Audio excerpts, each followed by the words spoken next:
सध्या कोल्हापूर जिल्ह्यात अप्पर जिल्हाधिकारी कोल्हापूर यांचा बंदी आदेश असताना विनापरवाना बेकायदेशीरपणे एक लोखंडी तलवार व कोयता व एक गुप्ती अशी हत्यारे स्वतःजवळ बाळगून इचलकरंजी परिसरात फिरणाऱ्या गंगा पाटील व 19 वर्ष, राहणार यड्राव व विनायक मिठारी व 23 वर्ष या दोघांना पोलिसांनी ताब्यात घेतले।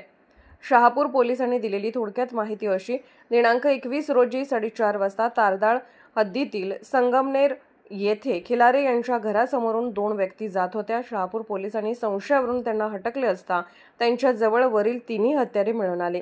शहापूर पोलिसांनी हत्यार कायदा कलम 425 व कलम 135 प्रमाणे हत्यारे व हिरो होंडा मोटरसायकल असा मुद्देमाल जप्त केला।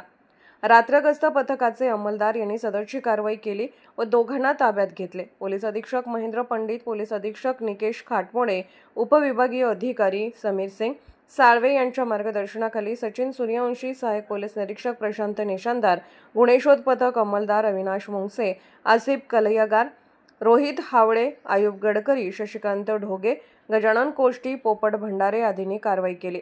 क्राईम डायरी प्रतिनिधी कोल्हापूर।